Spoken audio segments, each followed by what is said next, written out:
최근 미국에서 65세 이후에 갈라서게 되는 이른바 황혼 이혼이 꾸준히 늘어나는 가운데 은퇴 자산을 어떻게 나누느냐에 따라 노후 생활비가 통째로 바뀔 수 있다는 분석이 나왔습니다.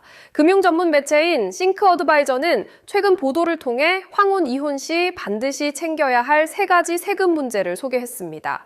싱크 어드바이저는 노년기 이혼의 경우 단순한 위자료 액수보다 퇴직연금과 살고 있는 집을 나누는 방식이 훨씬 더 중요하다고 지적했습니다.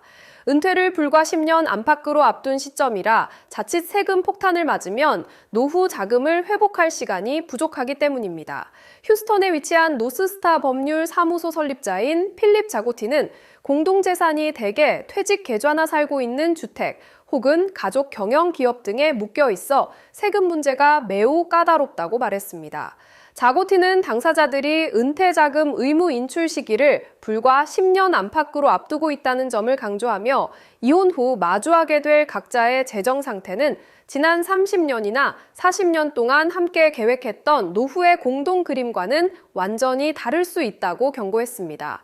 뉴욕 디모프텍스의 최고 경영자인 조지 디모프는 가장 먼저 미국 직장인들의 대표적인 퇴직연금인 401k와 개인 은퇴 계좌인 IRA 분할 문제를 꼼꼼히 챙겨야 한다고 지적했습니다. 401k는 법원의 특정 명령을 통하면 세금이나 벌금 없이 배우자 계좌로 돈을 바로 옮길 수 있지만 개인 은퇴 계좌인 IRA는 이 정책이 적용되지 않아 자산을 나눌 때 세금 계산을 꼼꼼히 따져야 한다고 강조했습니다. 살던 집을 팔 때 나오는 양도소득세 역시 황혼 이혼 시 고려해야 할 세금 문제입니다. 미국 세법상 결혼한 부부가 집을 팔 때는 집값 상승으로 얻은 이익 중 50만 달러까지 세금이 면제됩니다. 하지만 이혼 후 혼자 집을 팔면 면제 한도가 25만 달러로 반토막이 납니다.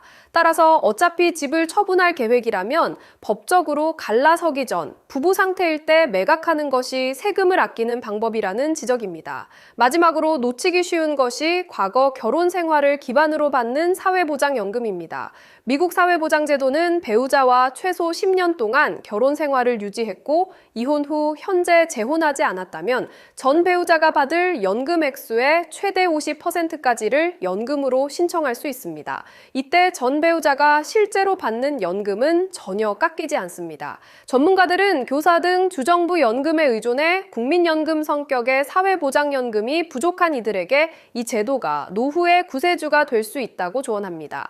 지금까지 세비 이코노미의 한컷 경제였습니다.